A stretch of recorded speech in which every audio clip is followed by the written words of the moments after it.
I want to start off by thanking Sharmyn for having me here tonight. It's really an honor and a pleasure to be here for not only Sharmyn, but for all of you involved here. Now that I've been here once before, I really want to do something a little different tonight.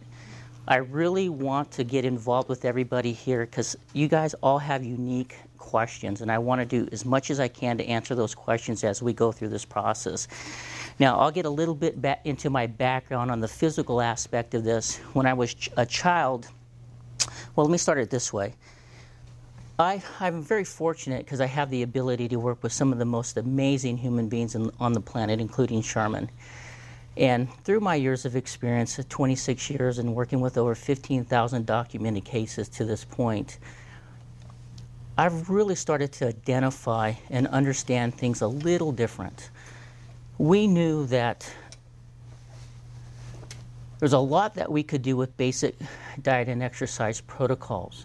And science had been just trying to figure this out. And why are we able to make such dramatic changes in individuals when we can't really understand the science to truly get there? And when I talk about that, think about it this way. We are the most complicated thing in the universe, and science knows less than 5% on how we work today. We know that. We also know that 93% of our genetic potential, we don't live long enough to maximize it. For some reason, there's been a disconnect. And if we're able to just to get into that a little bit, we're able to turn these things around. One thing I will talk about are the three different facets of life. The first facet of life from time of conception, about the age of 21 years of age, which we'll look at as we go on. That first facet of life, we only do one thing. And does anyone remember what that one thing is? We should only do one thing. And what's the one? We only grow. Yeah. We don't age. The only time there's an interruption in that, if there's a genetic disposition or mutation in the genes, if there's obesity in the picture, or if there's type 2 diabetes. If that is the case, then we start to get into the second facet of life a lot earlier, which is called what? Aging. So we start to age. Yeah, we start to prematurely age. Now, what's interesting, up until the first about 21 years of our chronological life, our bodies work exclusively on their own to do the work itself, unless there's a problem. After that, when we shift in the second facet, we're 100% responsible for how we live and the quality of our lives. Now, in your situation, it gets a little bit more complicated because you have things that you're dealing with. Even though you're dealing with these physical complications, there are so much more that you can still do for yourself. And I learned that firsthand when I was a child.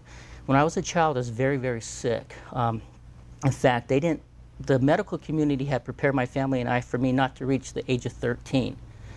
And by that time, I've come to close to death at least 3 times. And I remember one particular time sitting down with my mother in the hospital, and I was fighting for life. See, when I was born, I was born with, I was born into premature illness, aging, and death because I couldn't process and utilize oxygen very well. Therefore, my lungs were very weak. I had a very poor immune system, and I was always sick, always underdeveloped, and life was just brutal for me. I remember one particular time, I was raised by my grandparents because of my health was so poor. And as my brothers used to play outside in the front yard, my grandparents would move the couch in front of the big window. So as my brother and their friends are running outside, I would be running inside the house back and forth because it was just too dangerous for me to go outside. So I understand what it's like to be compromised. And I remember sitting there thinking, I don't want to accept this. I was 13 years of age. I'm sitting in the hospital with my mother. I'm arching back, and I'm just close to death's door. Kid you not. And I remember my mother telling me, Brian, it's okay to let go. And I'm struggling for this breath, this gift of life. I'm struggling for this gift of life, and then I started realizing what she was telling me. And at that point, I made a decision. I was not interested at dying at 13 years of age. I just wasn't. There's too much more I wanted to learn, too much more I wanted to do. So when I got out of the hospital, I made a commitment to myself to learn everything I could about health and fitness and apply it to myself so I could help others. Now, I was very fortunate because I was raised around a lot of doctors and chemists and you name it. So I had a very good repertoire of individuals to go to for some incredible information. So I was able to surpass that. In fact, by the time I was a senior in high school, pound for pound, I was the strongest kid in the United States. So I came a long ways from the 13 years of age in a very short period of time. But I was very diligent. I was very steadfast, let's put it that way. I never deviated, because if I had any form of deviation, I felt it immediately. And when you start to recapture your health back, and you really feel that sensation when you really didn't have much of it, that is the biggest motivator for anyone to move forward. It's wonderful. You know, I watch my clients and they come and see me, and I get two different type of clients typically. I get the type of client that comes in, they just want to continue the great health that they have. Then I get another group of clients that come in, and because their lifestyles have been so poor, they're doing everything in their power to recapture the health they once had before. Now, it's interesting, I'll tell you this real quick, and again, I'm changing a lot of this, so I hope it makes sense. When we're born, God or the universe puts this little message in our brain. This is interesting information. That little information, this little voice gets put in our heads. And for the first 21 years of life, when we're in the process of just doing what? We're growing. We're not even aging. That voice is pretty dormant. It's just sitting there, unless there's a genetic disposition, etc. But once we switch in the second facet of life between the age of 20 to 21 years of age, that voice now becomes activated. And what that voice has been put there to do is to identify your state of health every single day you wake up. So as we continue to go through life and things start to shift down and our health starts to suffer, we start to notice this more, because that voice starts to do what? Starts to tell us, ooh, we're not feeling well. Ooh, we're not processing well.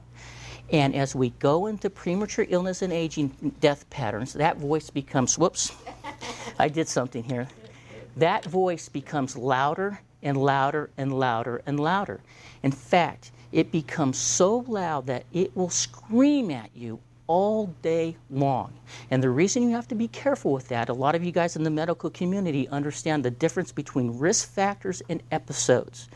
As long as we're dealing with the risk factors and we can control them before they become episodes, we're ahead of the game. But once they become episodes, we are now going to control those, because they are now controlling us. Now, even though they're controlling you, there's so many other things that we could all do to continue to improve our health. So we're going to kind of look at that. Can I get something to drink? Yes, you want just water? Or just water's fine. Water's fine there. And please, yeah, that's fine. And as we're going along, if you guys have questions, please interrupt me and let me know, because I really am here for you guys. And I see we have this board here that I can write on. Yes. So, one thing else I want to stress, I was very fortunate because I was able to learn some good information and turn this around. And everything was going good for me. In fact, there was a song on the radio in the 80s by a group named Timbuk 3. Does anyone remember that one-hit wonder group? And the name of the song that they had on the radio was called "The Future's So Bright, I Gotta Wear Shades." And if you get it, forget the song, just Google it and you'll see it. I laugh every time I see it. So, and that was my theme song. You know, we were talking earlier, I went to school in Santa Barbara, and that's where I met my wife. My wife and I have been together for 27 years now. How she did it? You know, we waited into our 30s to have children, and one of the biggest reasons we waited because I was waiting to wake up one day and feel responsible and feel like an adult. And I realized that isn't going to ever happen. So we decided to have children then. So I was able to do some good things for myself health-wise, and I was able to educate myself quite well. I was 20 years of age, singing my song of life, completely capable. I went to school, got done taking my fourth quarter of organic chemistry in college, had 2 months left to graduate with my sports medicine license, and by noon I wasn't walking. I was in a horrific accident. And my problem as a child became my new problem all over again. So what I had to learn how to do at 20 years of age, I had to learn how to re-save my life again.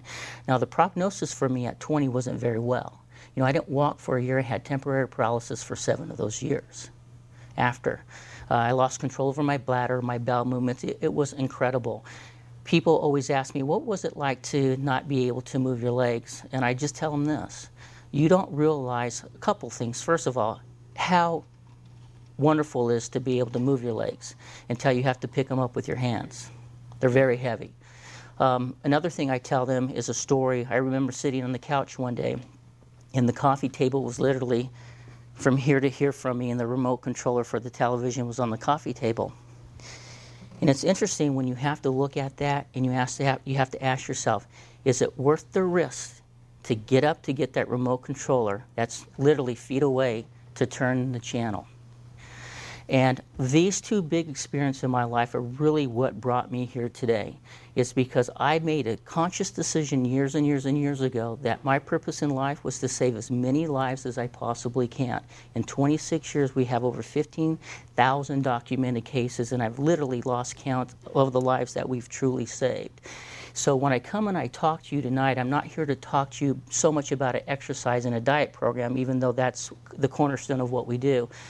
I'm here to try to educate you on some of the things that you can start doing for yourself today, no matter where you're at. Because again, you all are more capable of doing more than you think. Now, another thing I want to leave you with is this. When we switch in that second facet of life, biological aging, it gets very complicated here. Because every single day our bodies are looking for signals that we give it every day. Now, Dr.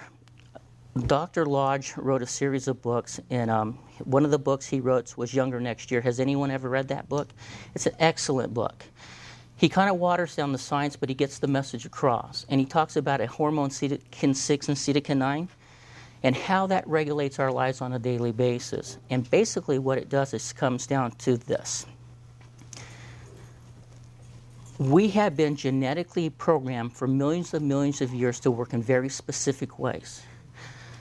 You are in the second facet of life. You are now in control of those signals that are being delayed, are being given to your system. You are already born with the ability to know what it takes to get there, and that's what's called the fountain of youth. What's so interesting about kids? What do they do all the time? They are non-stop. And if you watch kids, and if we don't give them any of our bad habits, they take care of themselves on their own. They know what to eat. They know how much to eat. They know how much to exercise. It's because it's been biologically put in them. Where they get into problems is when we start to enforce our lifestyles onto them. And if you look at the statistics today, and a lot of you guys are in the medical arena here, if you look at the statistics, it's alarming. The number one thing that accelerates premature illness and death faster than anything known to humankind is what? Obesity. And what do they tell us?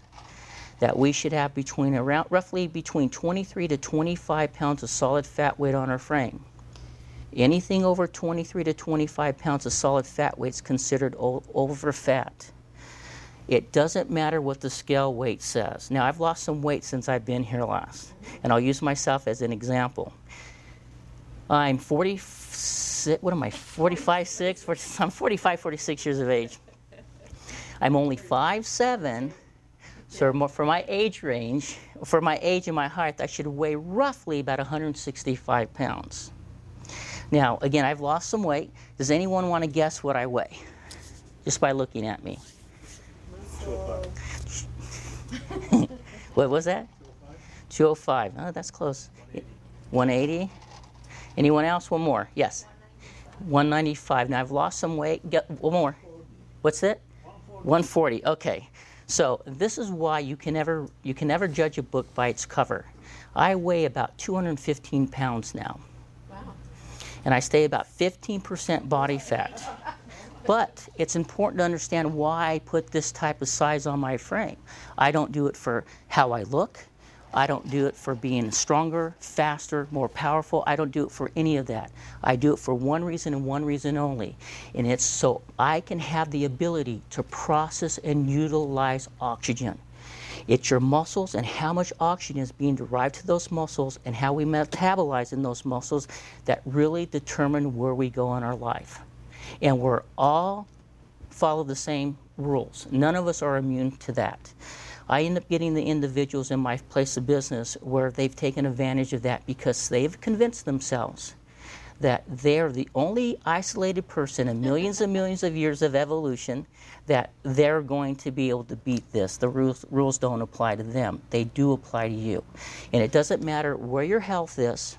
Sometimes it does, but for the most part, it matters how much you know about the true science on how the body works. It also matters how you regulate those internal systems for yourself. And one thing you've got to know also, it is never a generic process, ever. We're more complicated than that. If it was that simple, all of us could easily do it by everything we hear today. Don't eat as much food, walk a little bit, exercise a little bit more. It's not that simple. I wished it was, because if it was, we would all be in relatively incredible health. Now, remember what I said around the age of, time of conception, about the age of 21? We do only what again? We only grow. Now, at 11 years of age, we're the most efficient at our whole entire lives. And if we could capture that time, how old would the average person live? Does anyone know? 1,200 years. Now, they've been doing a lot of research on genes and the genetic coding, and they're finding some very interesting information. And I bet you, how old are you? He's worse than I am. So 44, sir. Okay. So you and I, and individuals probably under the age of 50, we're probably more than likely going to have some very interesting decisions to make in the future about the quality and length of the life. Unless we fall out of a plane or get ran over by a bus or something like that happens. Where they're coming from and what they've learned is just incredible today. In fact, I'm, again, 45, 46 years of age. From the time I was 17 to 40, I read over 250 medical textbooks. I cannot keep up with the new information. Before a textbook ink is even dry today, the information's obsolete. It is unbelievable. So I don't even try to keep up. We're going to look at some statistical information. I don't even try to do that anymore. I just cannot keep up. But the whole purpose of this is to try to instill in you that no matter where you're at, there's a lot that you can do. And also, it's up to you to get where you want to go. Even if you have physical and other type of limitations, you can still work within those limitations. Now, one gentleman, I wish I would have brought a picture of him. His name was Michael. I think you might have met Michael. Oh, yeah, this is the one. I had this gentleman, he came to me, just everything underneath the sun. He weighed 600 pounds. And he was pretty convinced from family and friends in the medical community that the only way that he was going to get any type of true help was going to be through medications and surgeries. Well, I took all of his information. I said, you know what, Michael, we can work around a lot of this. 5 years later, I took him from 600 pounds to 192 pounds. Yeah. He is off every single form of medication that he was on before. And I'm telling you, he was on a bucket load of medications. Because we'll look at homeostasis. His homeostasis balance became so imbalanced that on a daily basis, he was training his body to do what? Die prematurely. And again, now that's an extreme level, but it shows you what you're truly capable of doing. In fact, I'll talk about Michael real quick. This was the tipping point for Michael. It's a very sad story. Michael had his first son, and he took his son to Disneyland. And every time they would get in the line, the employees at Disneyland would come over to Michael and his son, and they would haul him to the front of the ride. And this was an all-day event, so they get up there, and Michael's too big to get on the ride with his son. So unless there was a single person in line, remember, single person? If there wasn't a single person in line, then an employee would get on the ride with his son, and this was an all-day event. It's more towards the end of the event, and this is one of the first things that got Michael. Michael asked one of the employees, why do you keep pulling us out of line and bringing us to the front? Is it that you don't want my son to wait in line with me? He says, no, because it's so hot and you're so big, we're afraid you're going to die standing in line. You're trained for that, yeah. Because the immense stress that all that extra weight has put on every single organ system and cell in his body, they know that he's at high risk of dying right there in line. That was one thing. It's more towards the end of the day, and they start to take pictures with characters. You know, they have the characters that walk around. He took a picture with this character named Pooh in the big suit, his son on one side, and Michael on the other side. Take these pictures, they get home weeks later, and they're developing these pictures. They're all sitting around the kitchen table looking at these pictures, and Michael looks at the picture and realizes he's bigger than the character in the Pooh suit. In those two events, he realized if he didn't start doing something about his weight and his health, he was never going to live long enough to see his son graduate and get married, and that's really what he wanted to do. Also keep this in mind. Michael's financial stress to maintain his weight in his poor state of health was through the roof. So let's look at some of this information. 90% of all your health care cost, we cause it to ourselves.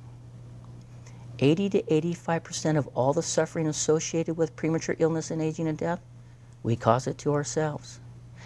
80 to 85% of all personal bankruptcy is caused when your risk factors turn into episodes, and now you have to control them. It's become so epidemic in the United States. What is the government telling us today? We're not paying for it. Guess what? I thought they were saying, like, go that way, you know, but don't get hurt. Well, now it's just bankrupting everybody. Because we know so much of this is controllable. In fact, it's become so epidemic in the last 50 years in the United States, it's changed death from an event to a process. So people now die off 15, 20, 30, 40 years, and they suffer tremendously. You know, I just talked about this a couple of weeks ago when I was speaking, and I'll try not to get too heavy here. But it's interesting how human beings truly are. When we get in a social situation like we see ourselves in today, we talk about these elements that we sustain in life as trophies. I had my, I was obese at 28. I was diabetic at 40. I had my hips replaced at 55. I had my first bypass at this age. And they talk about it as their trophies of life. Only in a public situation like this. But guess what happens when these folks get home and they're all by themselves and this little voice is in their head? That voice is telling them, and they're suffering miserably because they know if they do not take control of this, these premature illness and aging and death patterns that they're feeling are going to take their lives. And it's in all of us because it's been biologically put into place. So, how many people have I scared? Now, even though that we're hearing that news, again, on the other side, remember, 93% of our genetic potential, we will not live long enough to maximize it. Even if you're not in the best health you've ever been in your life, what you're capable of producing is phenomenal. We have the ability to live better and longer than any other human being in recorded history. Think about it. You have the ability to control how long you live and the quality of your life by giving your body the signals and the structures that it needs. But let me warn you, it is not a generic process. It just doesn't work that way. I really wish it did. In fact, many, many years ago, it's been over 20 years now, there was a young lady that came out with this thing you stick between your legs. What was that called? Now, see, I just set Carmen up. Now, isn't that interesting about the Thigh Master? When that product came out, the individual that came out with that product, her people and her research people told her, do not sell that thing. It's a piece of garbage. Biomechanically, it doesn't even work. You know how much she made her first month on that? In fact, I tell people this. The only one I ever knew that got any kind of good results from that piece of device was her, because she was dragging all that money to the bank. as funny as that can be, it's kind of sad, and I'll tell you why. It's because it's called marketing. And what they do, remember the voice? That is for real. And people do what? The more they're in throes of these premature illness and aging patterns, they're looking for solutions. So they play on that. They pry on that primal part of your brain. And what is it? $19.99 for 3 payments? Who can't afford that? And if you don't like it, you return it. How many people return that? Less than 1%. Because it's what? It's cheap. It's not worth the time and the effort to send it back. But what's worse than that, it's an other discouraging process with individual people. And they get so much discouragement over time, they're convinced that they just have to accept where they're at. And you see it everywhere. And I can't even keep up with these things. And it's an infomercial on this now, and it's an infomercial on this, and they're still prying on that. You know, one of my good friends, and he'd been working with him for a year. He's the golden child at a pharmaceutical, well, at a company named Amgen. I don't know if you guys have heard of Amgen. And he's the golden boy. He's the gentleman that comes out and makes these incredible medications. His name is Dr. Lacey. And Dr. Lacey, he's so powerful because he gets it. And he tells me this. He says, Brian, you get what you pay for when it comes to your health. Our medications, you don't want to buy them. You don't want to need them. But if you do need them and you do have to buy them, you thank God that we're here. Now, if you look at the cost of some of their medications, it's tremendous. It truly is. Now, I'm not here tonight to sell anybody on anything. I'm just not. I'm not here to offer anything. I'm just here to give advice. But let me give you some information. Again, I've been in the industry about 26 years, over 15,000 documented cases. Just for an individual to come and work with me now, it's $2,000 an hour. So why would people pay that? $2,000 an hour. Not only have I been the #1 guy in the country for 6 consecutive years, in 2009 I was awarded the #1 health and fitness consultant in the United States. I set the educational standards for over 14 consecutive years. What we produce in 60 days our competitors can't produce in a year. What I produce in 60 days my competitors can't produce in 5. We're doing 2 things, and we do 2 things very well. We not only educate individuals, but we give them the health they once had, or we give them the health they never thought possible because they've been so beat down by the things that weren't true because they were relying on the wrong information and it wasn't scientifically specific to them. And we're very fortunate. It's because we were able to do this without utilizing any form of medication. Now, we work with doctors every single day, as you know, and we're co-monitoring this program. In fact, I have one of my clients. He came out, well, I'll tell you this interesting. One of my clients, he came out with this incredible movie, and it really hit home with me because it talked about the gift of this life that I talk about. And the way he explained it, we went to the private viewing of this movie, is that when we're born, we literally have to accept this gift of life.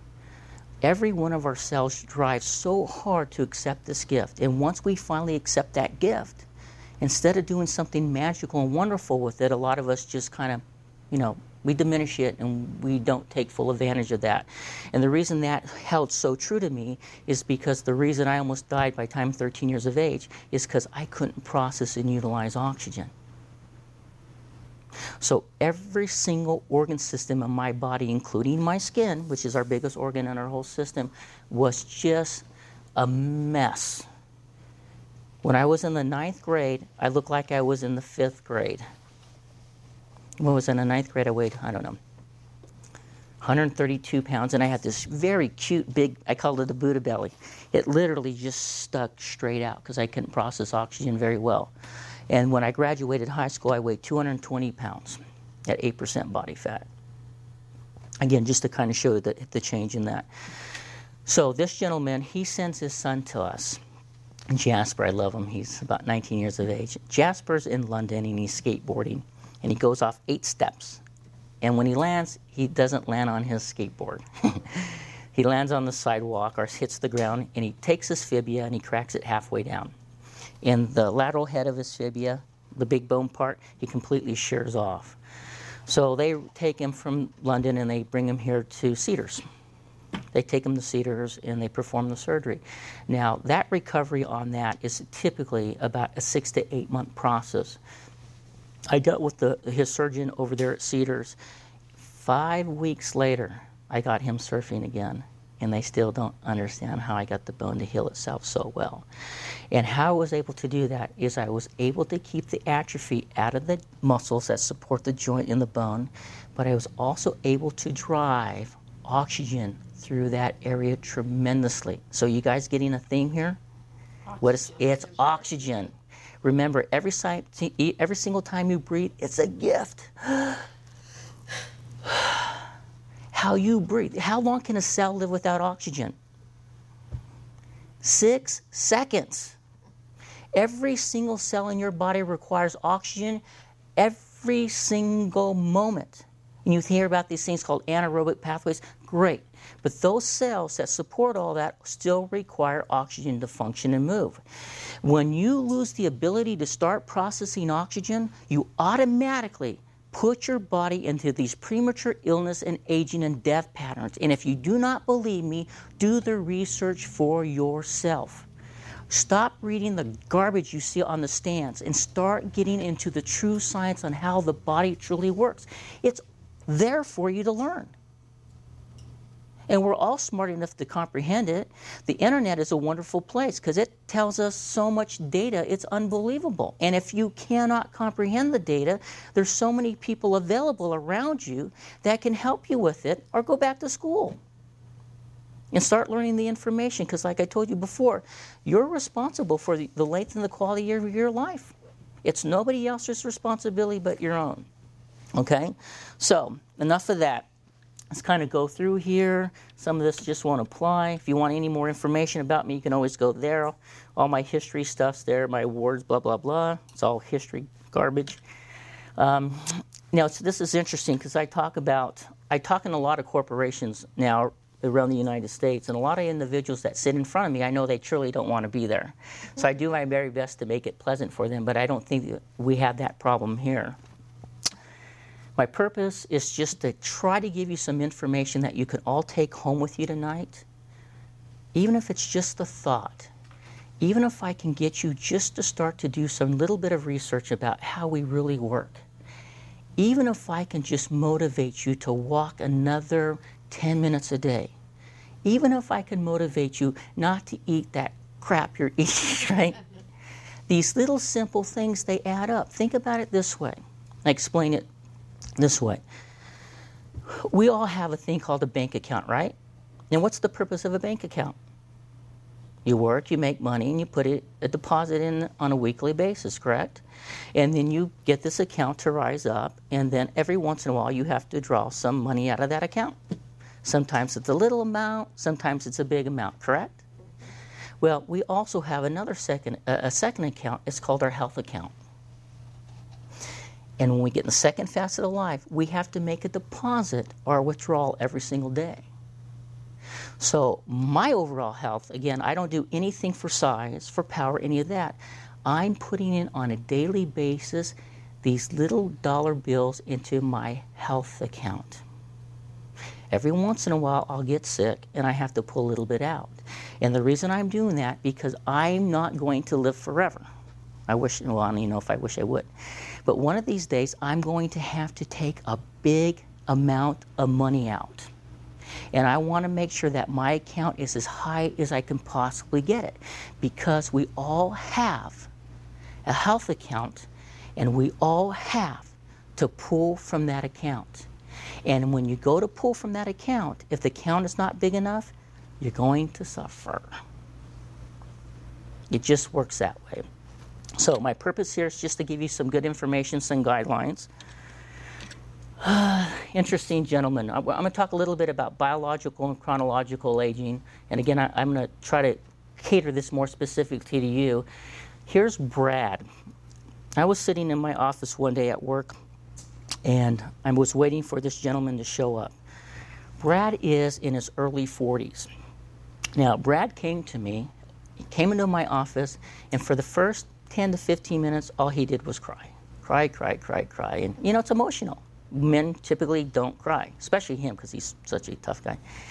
So he comes in and he's crying. I says, I don't really know him well. I just know his name's Brad. And I says, how can I help you, Brad? He says, you're my last hope. The medical community says they can't help me. And I said, well, what is your problem? And he went through his different forms of problems. He says, Brian, I'm in my early 40s. I run my own company. I have 5 kids, a wife, and a business that depends on me to be alive. My problem is this. My commitment to keeping those individuals all alive and moving forward has completely sucked the life out of me. And I'm not kidding. It's literally sucked the life out of me. If you cannot help me, the doctors tell me I will die this year. He's in his early 40s. So I get his information, I talk to his doctors. It takes a good month and a half to 2 months before they can even stabilize him enough for me to start working with him. So I start working with Brad, and over a short period of time, this is what starts to happen to Brad. He starts to shift now. 4 months later, there is now Brad. He is off all the medications that he was on. He's no longer under supervision from his physicians anymore. Now, the good thing about Brad, he was relatively young. He was in his early 40s, and he caught it in time. He has a very bad genetics, so he can't get away with things for very long. And you have the other side of the table where you have these individuals that seem to do everything and anything and never get into trouble. In fact, I was a health and fitness consultant for Cincinnati Reds baseball team for a year. It was one of the most frustrating jobs I've ever had. In fact, I was the only one in their history that ever turned them down when my thing came up to renew it. And one of the biggest reasons for that is that I had dedicated my whole life to saving lives, and it was just so hard for me to try to convince these athletes to do for themselves what they should be doing for one reason only, because they've been scouted their whole entire lives and they're the genetic gifted individuals. But those gifts do not last them forever. My Uncle Maxie's a perfect example of that. This guy used to drink beer and raise hell and do everything he could think of, right?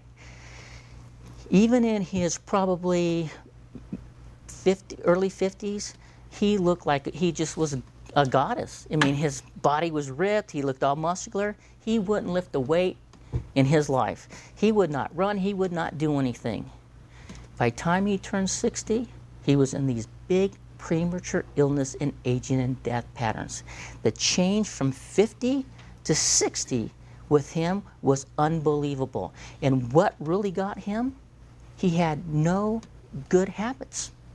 And he was so ingrained in his bad habits, he just didn't want to change. He's just accepting where he is today. So how long will he live? We don't know. Is he compromised? Absolutely. So there you have Brad there. These are a little extreme. This is just a professional athlete. Some work we did with her in about 40 hours with us. A lot of these just won't apply. Here's another speaker that travels the world in his early 50s. That's what he did with the first 20 hours with us. Those really don't. This young lady is actually coming to see me next Friday. Tanny's interesting. Let me kind of go back here. When I first met Tanny, it took her 5 years to come see me.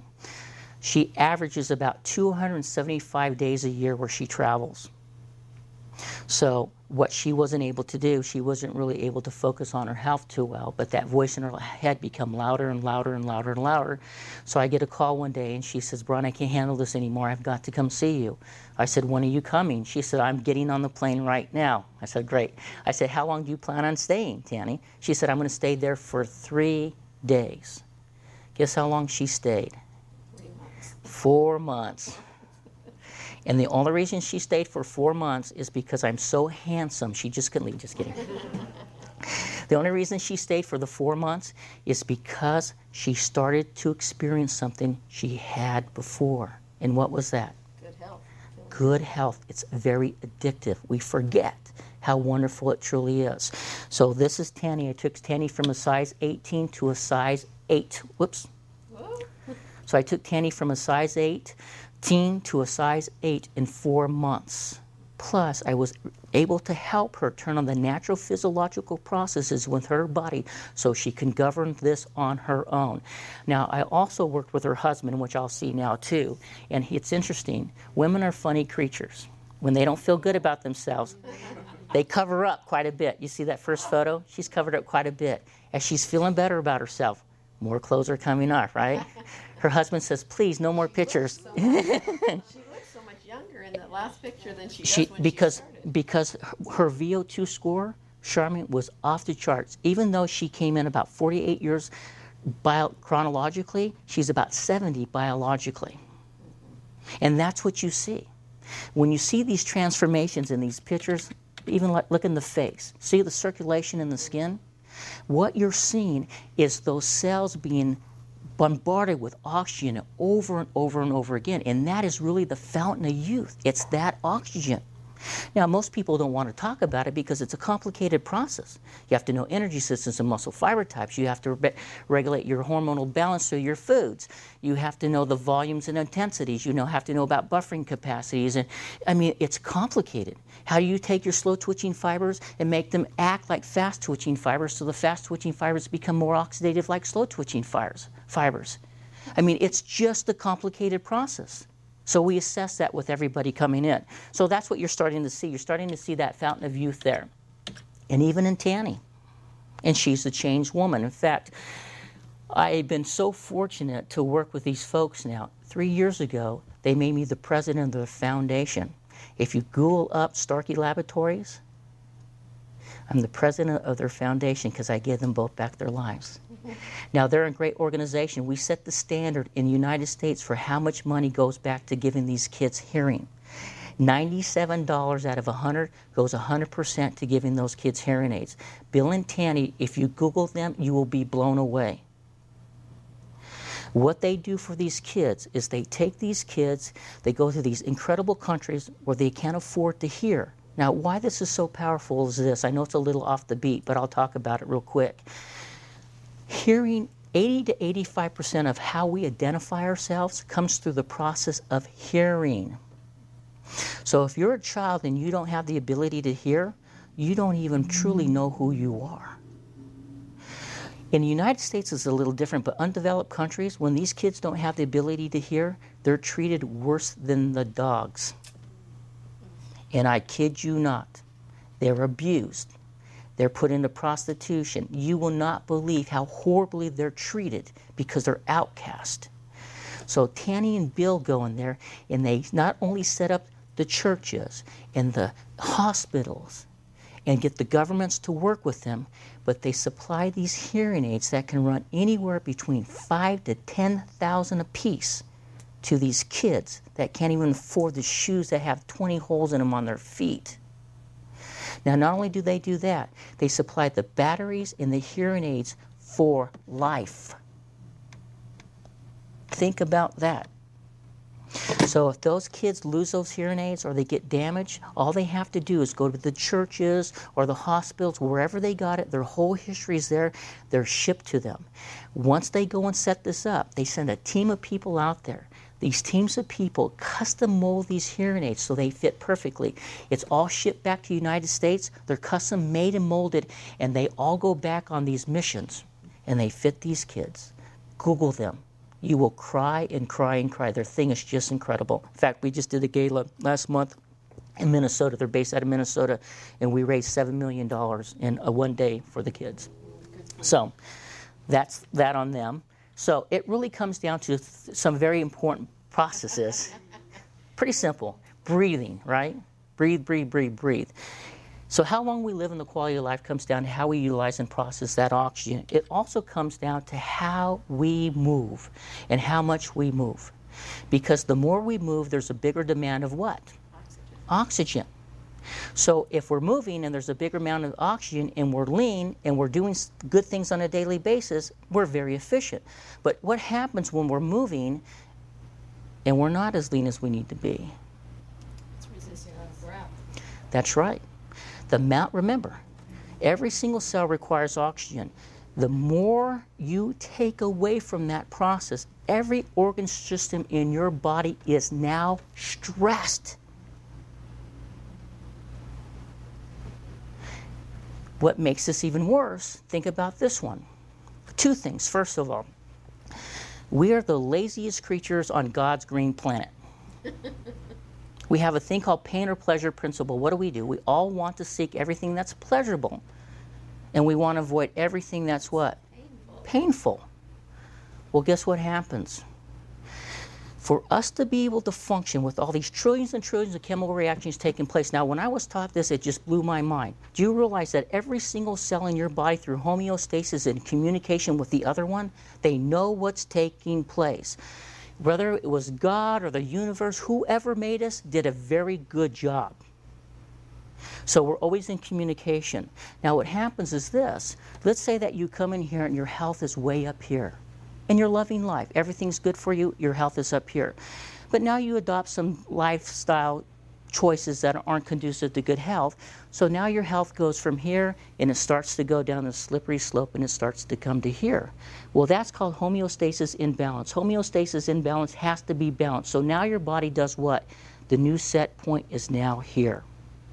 So we do that for a couple of years, and then we take advantage of that a little bit more, and then we go down to here, and it moves down to the bottom. Now, why that's dangerous is this. Homeostasis has been altered so many times, that's its new set point. When you try to go from a set point homeostasically based on these cellular structures from here back up to here, it's a very what process for us? Painful process. Our bodies don't want to go there.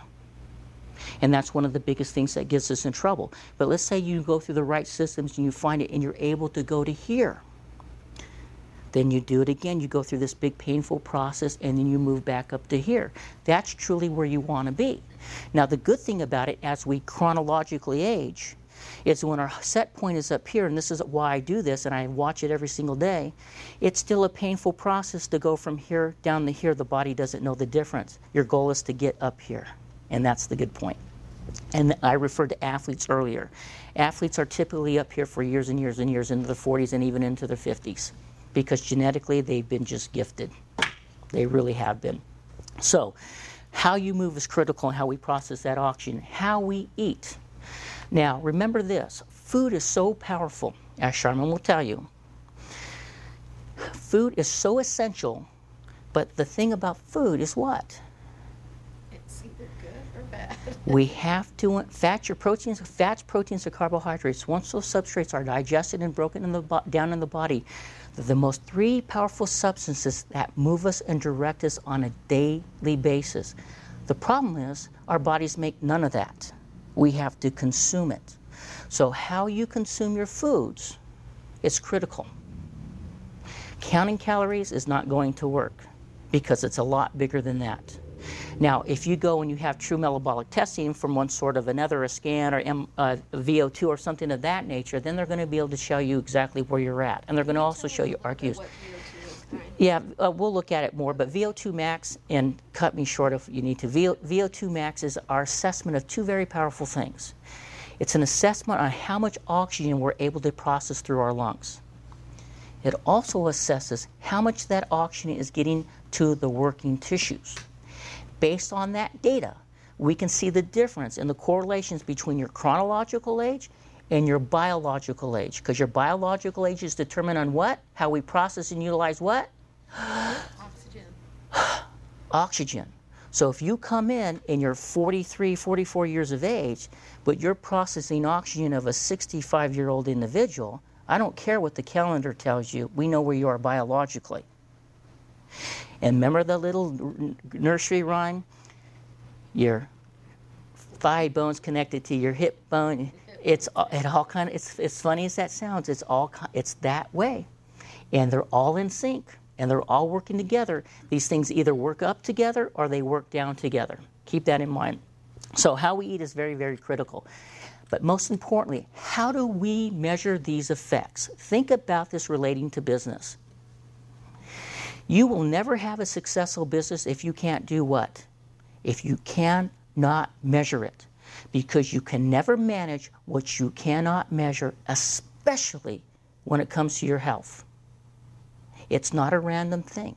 You need to know where you're at, how you're processing, and how you're utilizing your systems on a daily basis. You need to understand the physical and nutritional stress that you apply to your system, how that's affecting the outcome of that, how that's moving you forward, how that's moving you backward. It's that critical, and we all have the ability to do that. All right. Now, who said this? Does anyone know who said that quote? It's my favorite scientist, Albert Einstein. Now, what I love about Albert Einstein, besides his hair, is that he really showed the science community a very powerful thing. For us, we have to know what truly counts and what truly doesn't count. Only then can we move anything forward. I talked a little bit about the chronological age and biological aging factors. We're more concerned about that. Here's your VO2, and this is the VO2 that we employ. Because we have to get the most scientific data today on the individual if we're able to teach them on how to move forward. And that's kind of what it looks like there.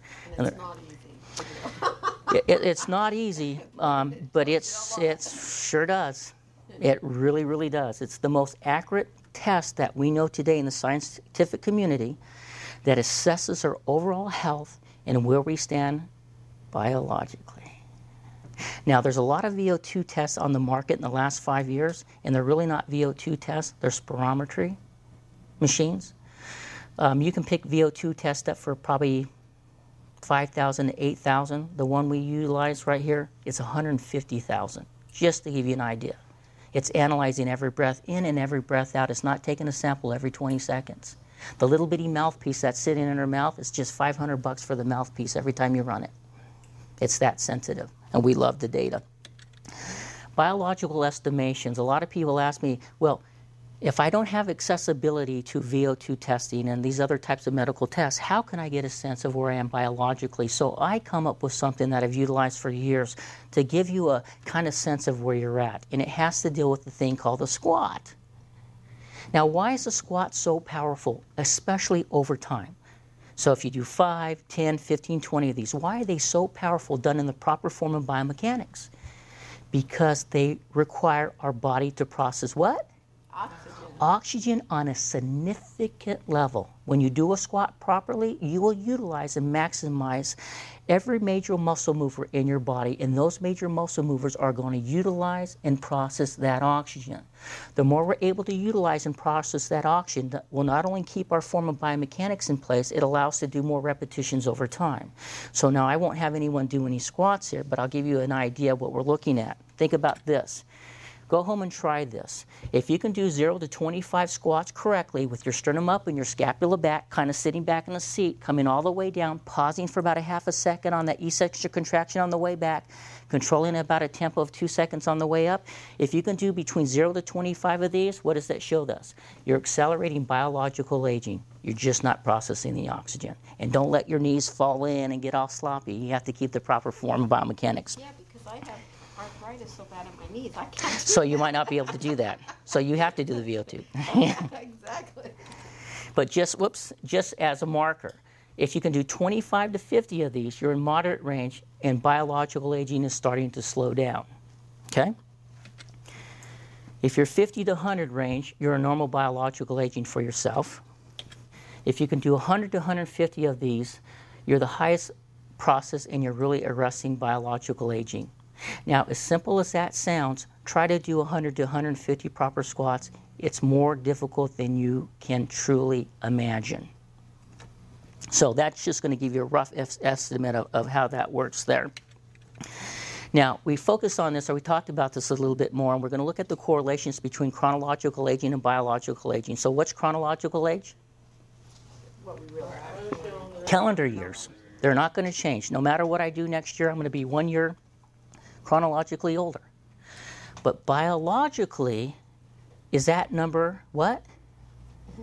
We control biological factors. Once we hit there around the age of 21, we shift in the second facet of life. So what we ultimately want to do here is this. Come on. We want to try to do this as much as we possibly can. Okay, see this here? Even though chronological age, we get older here, and our biological age can go up, we want to try to keep our biological age around the 20 to the 30-year mark. And we can successfully do that up until about 80 years of age, if we do this right. Now, 30 years ago, did we have the ability to do that? No. There's so much information available today, information they didn't even know existed 30 years ago on how we can control this for ourselves. Okay? Now, what we want to do is individuals will have these different deviations of life. I tell everyone you want to live underneath the green line. See that big green line? So let's say that you are 20 years of age chronologically and 20 years of age biologically. You want to stay underneath this grid. If you can stay underneath that green line, you're doing pretty good for yourself, okay? What we don't want to do is we don't want to go above that green line. See all those red lines? Because once we do that, no matter where we are chronologically, we will start to go into premature illness and aging and death patterns. Now, isn't it interesting how it stops at 80 here and 80 here? Does anyone want to ask me why it stops at 80? Because most people croak before that. Well, there's a lot of that. But there's so much disease that it takes these numbers and it skews them everywhere. They just can't put them together. So that's why most of that information stops about 80 years of age. Okay. So what this means is if we do this right, even though we're chronologically in our 40s, we want to biologically be in our 30s, mid-20s. We don't want to be in our 60s. Again here, if we're chronologically in our late 40s to 50s, we want to be biologically in our early mid-30s to our 40s, that area here. We don't want to be up in our 65s, etc., on and on, as you'll see here. Now, keep in mind that this is very predictable, and this is now very controllable on how you breathe, how you move, how you eat, and how you measure those effects. Because you're doing them on a daily basis, you just don't know it. Okay. Unhealthy lifestyle choices. This is very interesting. I talked about it earlier. I can't even keep up with this data today. But we do know this. With a stockpile of scientific proof over 90 years that smoking starts to kill you from the first cigarette, what do we see today? Let's look at this one here, too. Come on. Oh, here we go. The same holds true for hypertension, blood pressure. With all that we know about how to control blood pressure, we see so many people walking around with blood pressure hypertension that don't need to be dealing with that today.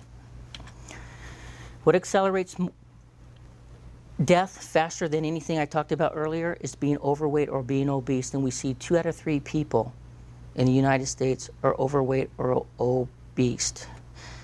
This one probably shocks me the most. And it's we have more people on diet and exercise programs than ever before, and even with that, we are dying faster and suffer more than any other time in recorded history. And why is that? Because we're not measuring the effects of how we breathe, how we move, how we eat. God did a good thing. And the thing we really lack the most, ignore the most, and we kill ourselves every day with our knives and our forks. We're digging it with that spoon. We are. And why is that? Because the most addictive substance we'll ever put into our body is what? Food. Because your body cannot live without it.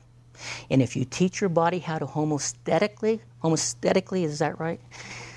Work at a higher rate to store more of that, your body's going to be driven to do that. And believe me, none of you are smart enough and have enough willpower to fight that, because it's your hormones, and you don't fight your hormones. You can work with them, but you'll never beat them because they control every single thing in your body. There's a lot of ways of getting this done. I only have one way of doing it. There are a lot of methods out there, but even if with this, even if, you've got to remember, it's not about the visual part. even if you are really in the situation where only so much can be done with this one facet, you got to look at all the rest of it. All of it, because your body's smart. Because I heard you talking about God. Hey, I know God. And guess what? He's no dummy. No, he's pretty supreme. And if he can make you still operate with what you have today, he could make you even operate more if you ask him. I keep kicking something over here. I'm so afraid to touch this. But anyway, so that's what we have. And then also here I'll talk about this is stress. Stress is called the ultimate killer, or the ultimate silent killer, right? And why is that? Because we can't measure it. We don't measure it right. He's the thief in the night. Now, we're all born with what? Stress. We're all born with stress. And I was going to say this earlier, and I'll mention it now. What's so interesting about us as individuals is this. When I talked about the pain-pleasure part of this process, for us to be able to function normally through the trillions of chemical reactions that take place every single second in our body has to take that information and store that information somewhere. About 95% of that information is stored where? Our spinal cords. That information is not even being relayed to our brains. And why is that?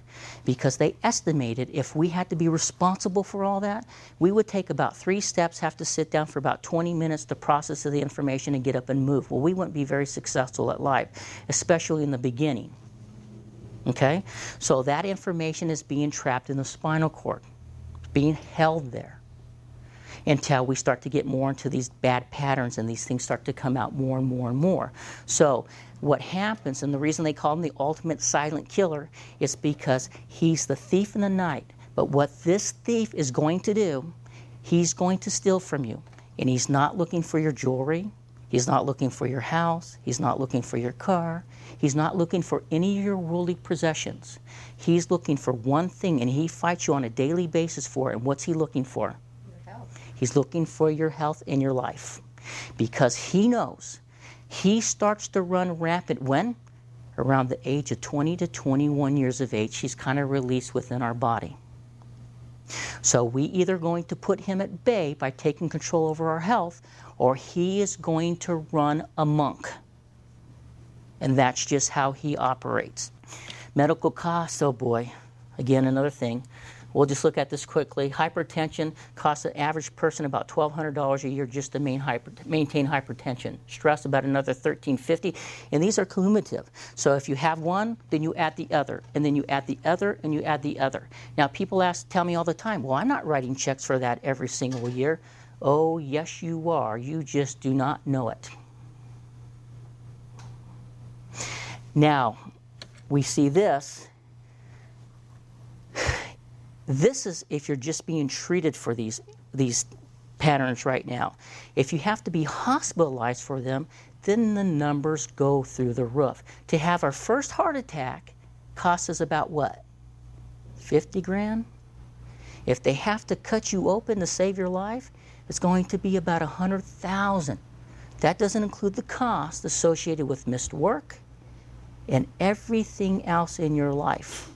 It's complicated to get in trouble that way, so avoid it. Okay. Talk a little bit about biological chronological aging. This kid, he was in his 20s. Watch him. So he came in chronologically 26 years of age. Whoops. He was able to perform 43 squats. He's now doing 165 squats correctly. This is just his processing of his oxygen. So he went from processing at anaerobic threshold, 30 milliliters per kilogram per minute, to 52.8 milliliters per kilogram per minute, which is massive, the amount of oxygen he's able to produce. And is that from actually more movement, or all the system, everything. That's the complicated process.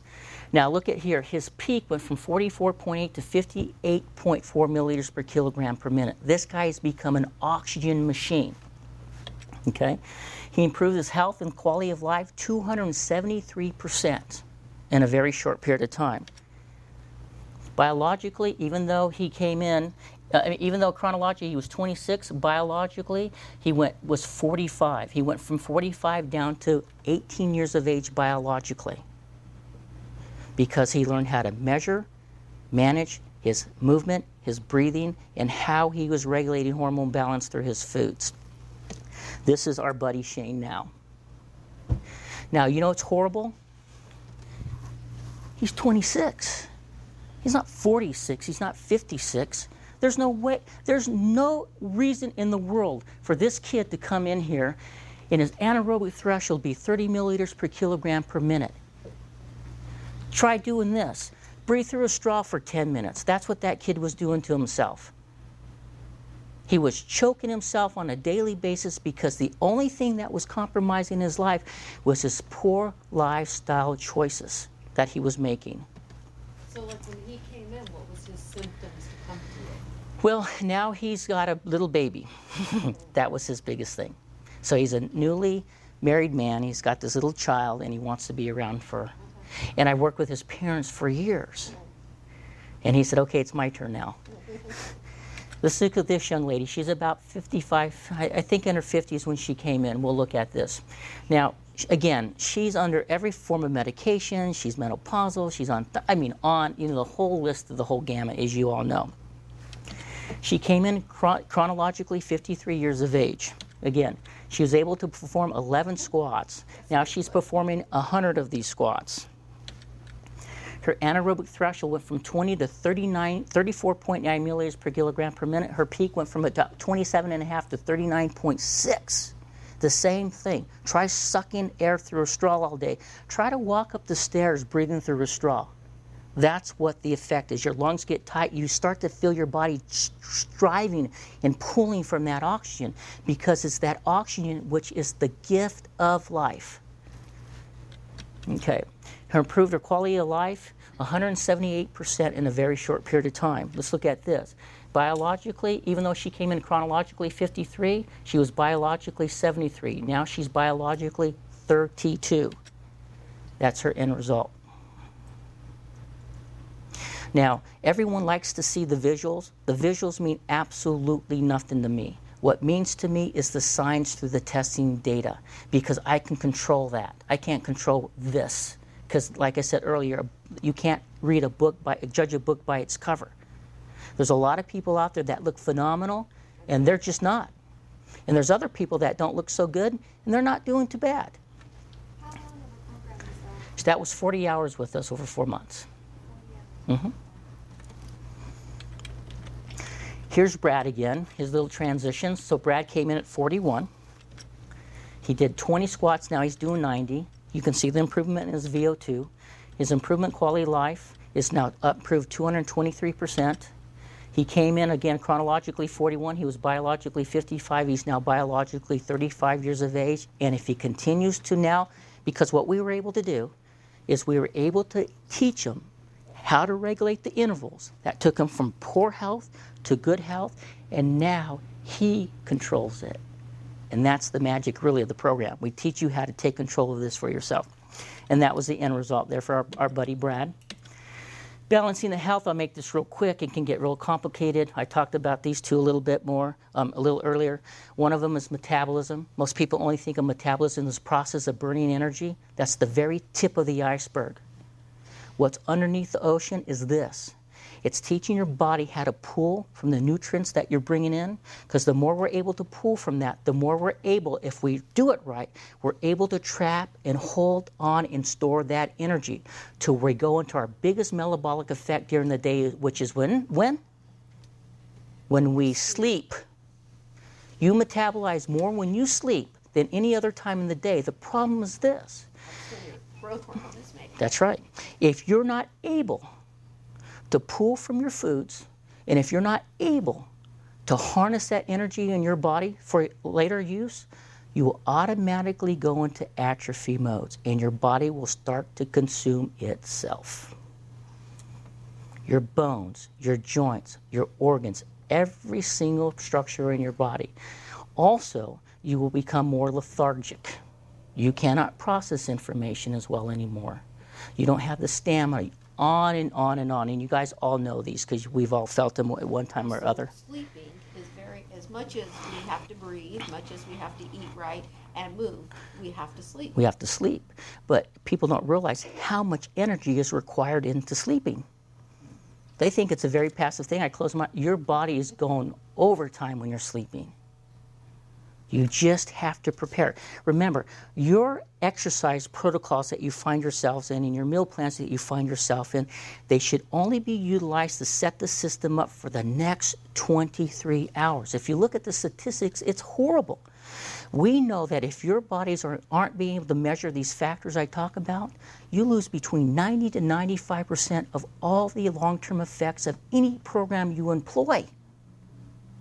So if you're out there dieting and exercising and you do it for an hour and you eat all day, you're lucky to get 5 to 10 minutes of true benefit. Believe me, out of all the people that I work with all these many years, I will not waste anybody's time teaching them how to exercise for exercise's sake. It's a waste of time. But I will educate myself and to help you save your lives by teaching you how to trigger these effects for yourself through your exercise and your diet applications that you find yourself in. The last thing I want to talk about is homeostasis. Now let's look at this a little bit different. You know when you have these little children and you put them in the crib and you buy these mobiles and they have little stars on them, little moons on them, right? Little characters on them. And the babies look at them, they spin around, and every once in a while they'll pull on them. Well, we're born with a mobile. It's called homeostasis. It's every cell structure and every cell in our body. Now when we're born, this mobile is perfect. It's in this uniform area, everything's completely balanced out. When we start to go through life and we don't put these things together, what happens, we start to pull a little bit too much on this guy here. We start to pull a little bit much on that guy there. So guess what happens? We're out of balance. Homeostasis is now out of balance. Homeostasis cannot be out of balance. It's going to rebalance itself. So it has several options here. You're either going to get this together and it's going to rebalance itself out, or you're not going to get it together. This is going to be your poor health, and over time, this will happen again, and again, and again, and again. What is that movie? What is that movie? Oh, it's a good one, huh? I love it when I have these great ideas. City Slickers. Remember that movie? Yeah. City Slickers, and these 3 guys from the city, and they go on this dude ranch, and they all have to, Curly, was it Curly? Curly? Yeah. Curly said there's one thing, and they said, well, what is the one? That's one thing for you to find out. And for each one of those 3 cowboys now, they all had to find out what that one thing was for them. And the clerk in the grocery store, his was very interesting. And what was his one thing he had to figure out? Life was what? It's a do-over. We are so fortunate because every day, guess what we have the opportunity to do? We have a do-over if we want. If we're homeostatically out of balance here, we have an opportunity to have a do-over, to go back to that. But what happens if we don't take care of that? This thing becomes so out of balance, we run into trouble. Now, this homeostasis balance will only shift down so many times. And its last shift is called what? We're all going to get there. It's called death. You want to truly avoid that. So you want to be, as much as you can, you truly want to be here. And I'm here to tell you, it's possible, even if you're here, to start to get back to some type of normalcy within your body. But again, I love to tell you it's a generic process. It just isn't. Okay, so do your research on that as much as you can. So go back to here. We talked about that, how we want to stay underneath that green line. We don't want to go above that green line. What happens when we do? Great. Now, interesting. What do we see here? We see 2 different miracles of life, but we also see it in a puzzle format. And the reason I utilize this slide is because that's how our life is. These pieces are designed specifically, and they have to fit in these unique little patterns to complete a whole picture. Okay, so I won't get into much of this. This is kind of what we do. This really won't be necessary. I talked about the measuring, the managing, the process. This is truly what you can recapture. I will show you this. If you balance these two factors, homeostasis and metabolism properly, you should be able in a very short period of time to increase your cardiovascular endurance anywhere between 15 to 30% above your normal range. Your anaerobic endurance should be able to improve anywhere between 30 to 50% above your normal range. Now, when you look at these that we attain every day in our place of business is what put us on the map 18 years ago, and they're still trying to do what we do today. Your body fat will drop anywhere between 5 to 10%, so you'll lose anywhere between 8 to 16 pounds of solid fat weight in a very short period of time, and we know why that's important. Your stamina and mechanics will improve minimum of 50 to 100%, but most importantly, the number one reason people come to see us is because we increase your metabolism and energy uptake 30 to 50% above your normal range on a 24-hour period of time. And that's the number one reason why people come to see us, because with 30 to 50% of your body producing more energy and utilizing that, you get this thing called the fountain of youth, and you are just a kid again.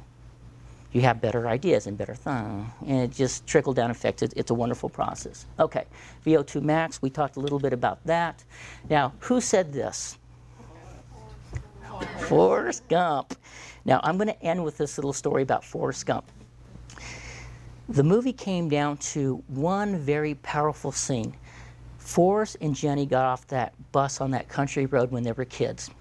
And Jenny is walking next to Forrest, and Forrest has these big braces on his legs, remember? These three bullies come up behind them, and they throw a rock, and they hit Forrest in the head, and they call him some names. And what does Forrest do when he gets hit in the head with a rock? He looks at Jenny. And what does Jenny tell him? Run, Forrest. And what does Forrest do? He just continues to walk. So they get another rock, and they hit him again.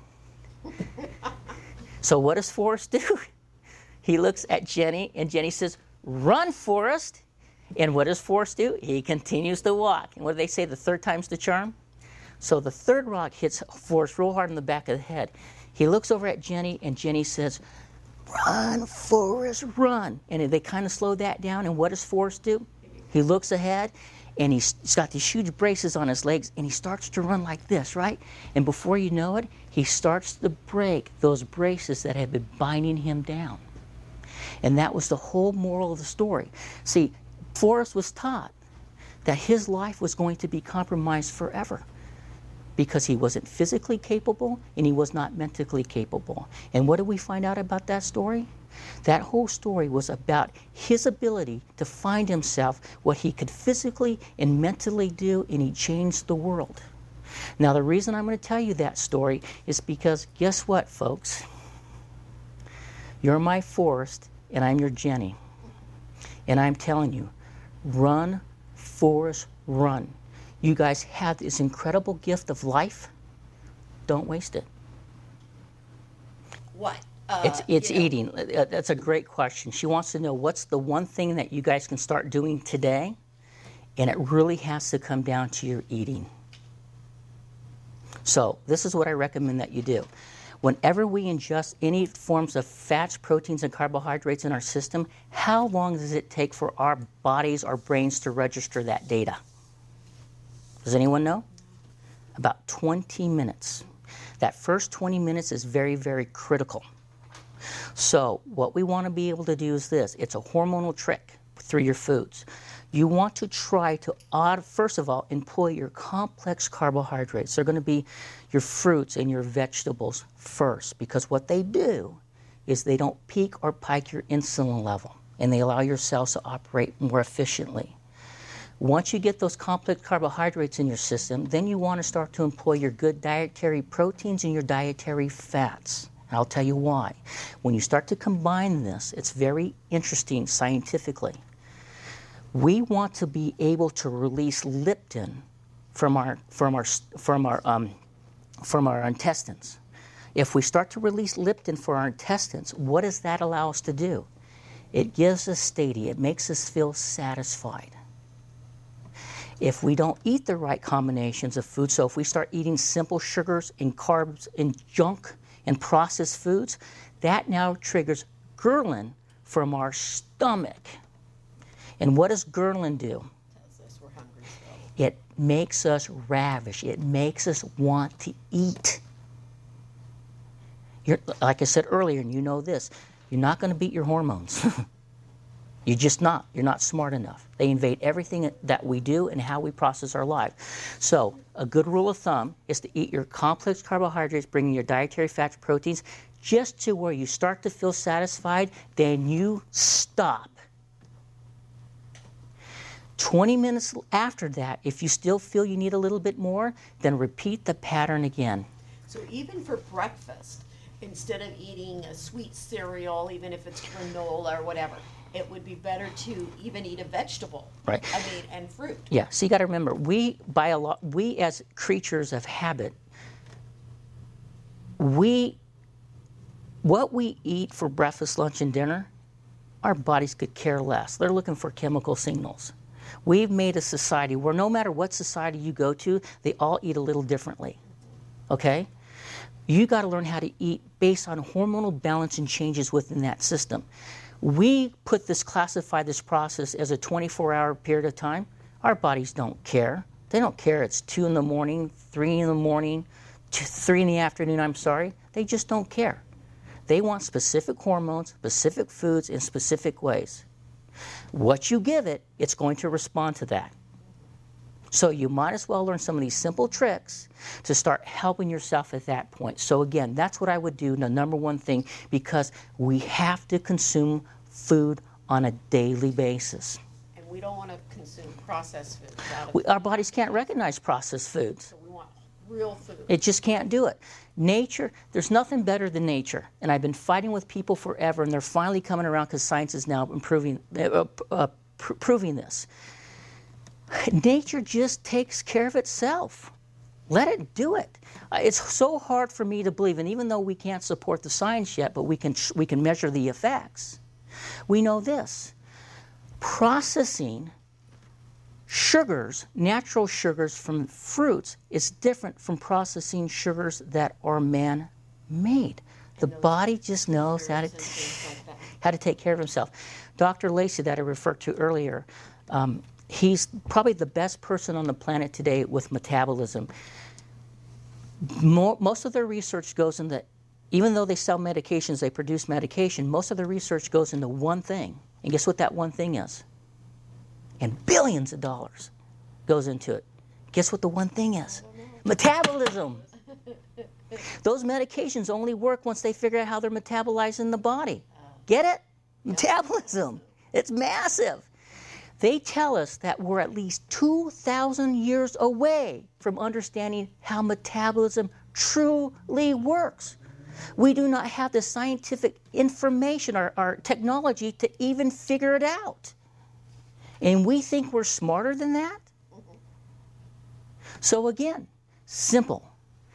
Eat your complex carbohydrates first, bring in your dietary fats and proteins after that, just to when you feel satisfied, stop eating. 20 minutes later, if you still feel the urge to get it, continue the same pattern. And watch what's going to happen to your weight. Can I show you guys something real quick on that little board? Sure. I think you might like this. Oh, watch this. And I'll make this quick. And this is going to be a little bit more science-based, but hopefully I'll get the message across well enough. Let me see if I can't move this a tad. So you got, because I write on the right side. Okay. I'm going to take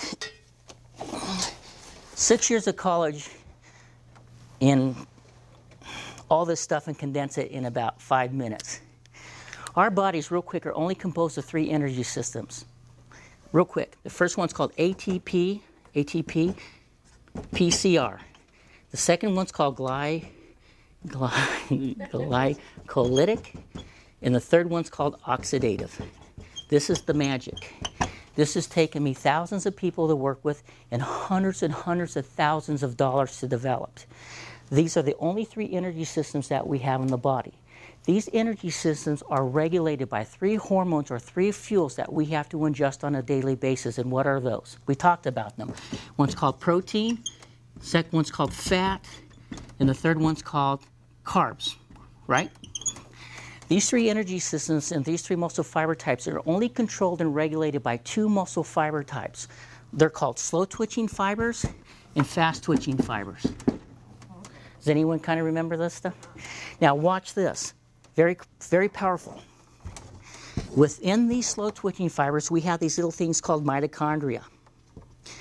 Mitochondria is the powerhouse of the cell. Mitochondria is where energy is being converted over that we've taken in by the process of utilizing oxygen. So what's the moral of the story? Oxygen, oxygen. So when an individual comes in and they're deconditioned and we test for this, they come in and they have very few mitochondria. So if they have very few mitochondria, we know that they're not going to be able to process oxygen very well, and we see it all over their VO2. Mitochondria is very interesting because it has its RNA and its own DNA. Thank God. So what this means, through physical stress, we can teach the body how to produce more what? Mitochondria. That's what we want to see. Now, slow twitching fibers, ready for this? Ooh, this is good. They're all oxidative by nature. That means they get bigger and produce more by processing more oxygen. Their primary source of fuel is what? Fat.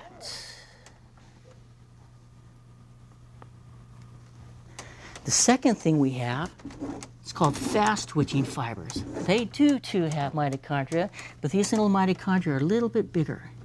Now what's interesting about these mitochondria is that when we start to regulate this muscle fiber type better, they start to get bigger and they become more specialized. Fast twitching fibers are all glycolic by nature. Guess what their primary source of fuel is? What?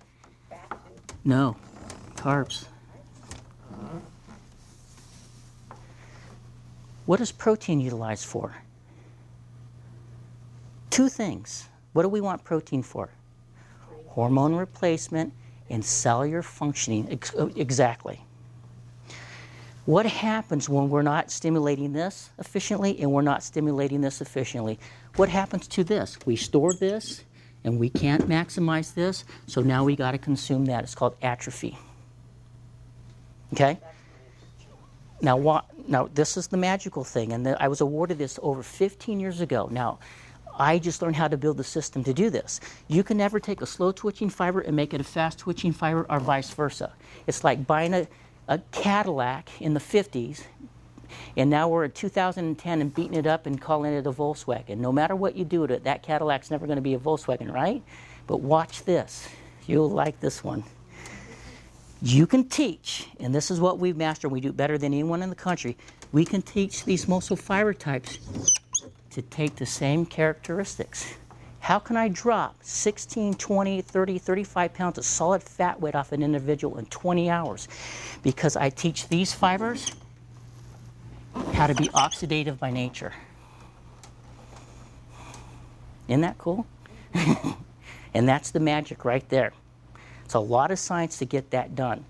That's why in the facility that we employ, we service a clientele from around the world. We never allow more than 10 people in there at one given time. Everyone's measured and managed, and we know exactly where we're taking them. Once we understand it, we educate them, so now they have the tools to do this. Now they're in control of their lives. That helps, because I know you had a... So that's kind of the science in a nutshell. It's all this physiology that takes place that we control it by measuring what we eat, how we move, how we process oxygen, the whole bit. Even with cardio that we utilize in the facility, I never have anybody, including myself, ever do cardio ever to lose weight. I only have people employ cardio to buffer out the system so that can take place. So we all have about what? 4 to 6 liters of blood in our bodies. Most people who employ an exercise program will take, well, let's do this. If you take your arteries and your capillaries and your veins and you stick them all in a line, how many miles is in the average person? About 60,000 miles. Okay? We have, now watch this. This is why this science is important. We have to take 4 to 6 liters of this blood and pump it every minute over 60,000 miles in your body. Think about being obese again, why that's such a critical part. So most people, when they employ an exercise program, they might be able to push this 4 to 6 liters, let's say 10 to 15 times per minute if they're lucky. Guess what we'll do? 25 to 35 times per minute.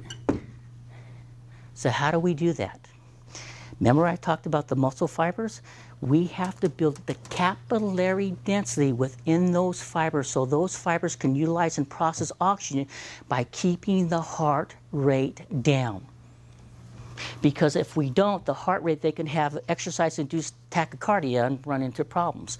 So what we're doing is we're building those systems, those muscular systems, to build the capillary density in there. How do we do that? We do that by regulating volume and intensity within those fibers. That's why your form and biomechanics are critical. That's why your repetition range is everything. What we see today, most people will do anywhere between a couple of sets of 5, they'll do 2 sets of 10, 2 sets of 8s, 2 sets of 6, whatever. What a waste of time. Physiologically, what's that do for us? Not a whole lot. How fast will the body adapt to that? Within days. And so you see the repeated pattern over and over. These people get involved in these exercise programs, and they go to the facility, they get a little bit of benefit, right? And they start to feel good. And then the benefit goes away. So they think, well, guess what? I got to do this harder. So they do a little harder. Well, now that's not working, so I got to do this longer. And you see them in there. They live in the facility. But over time, even though they put more and more time in, their benefits reduce on a daily basis, and you can visually see that. Because they're not taking care of the science. If you're going more into your sports specific, there's a difference between working a muscle and training a muscle. What do you want to do? Do you want to work a muscle or do you want to train a muscle? You want to work the muscle. When you work the muscle, you change the physiology within that muscle and how homeostasis responds to that. When you train a muscle, it's when you want to train it for an event. So you want to improve your tennis game, that skill. That's training the muscle.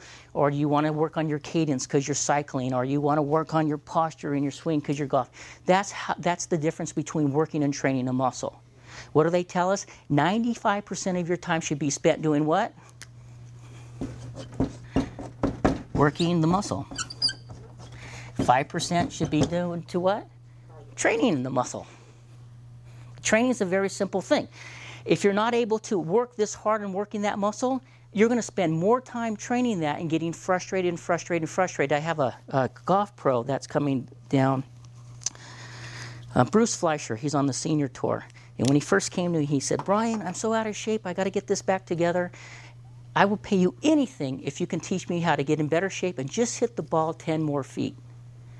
Well, in about 4 weeks, I got him in the best shape of his life, and he hit the ball another 25 more feet. Because we taught him how to do what? We taught him how to change the work to make this 5% feel like 95%. Athletes love that. Athletes are the easiest for me to work with.